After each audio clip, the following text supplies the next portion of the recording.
another update, Kim Chu. Kapansin-pansin ng mga netizens kanina sa Showtime kung saan ay biglang pagkawala ni Kim.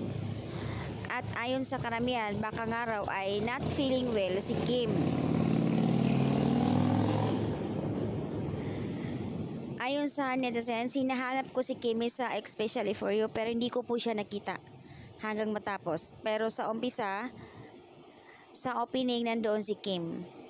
Ano kaya ang nangyayari sa kanya? Hindi ba kaya nawalan din siya ng boses like Paolo Avellino? So, ayan. Payo ng karamihan, mag-relax din kasi muna at tuloy-tuloy ang ganap nila sa probinsya. Dapat, pagkagaling niya na sa probinsya, magpahinga muna. Huwag muna sana pumasok sa Showtime. So, ayan po yung update, guys, today na biglang pagkawala ni Kim sa Showtime. Ito pa ang napapansin ng mga netizens na baka nga raw may bisita si Kim kaya biglang nagtago at hindi lumabas. Ano ba talaga? So ayan, baka raw may bisita si Kim kaya ini-entertain niya o either not feeling well or either may shoot kaya yung damit niya at ano pa ba. So marami ang iba-ibang opinion ng mga Kim Pao fans, mga netizens, ng pagkawala ni Kimi kanina.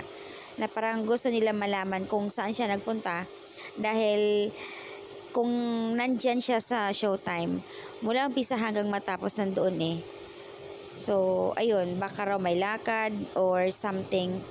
Basta, whatever guys, kung nasaan si Kimi, ang importante, nakita nyo sa opening.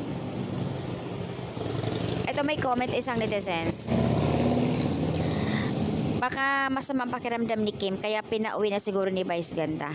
Kasi namamalat daw ayon sa karamihan na parang nag-iiba rin ang boses niya. Ikaw ba naman sunod-sunod ang kanta nila? Grabe ang event.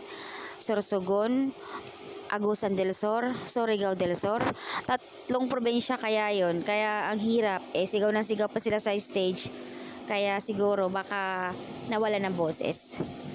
In fairness naman kay Pao, kahit na masamang pakiramdam, go siya. Hindi niya iniwanan si Kim sa event sa probinsya.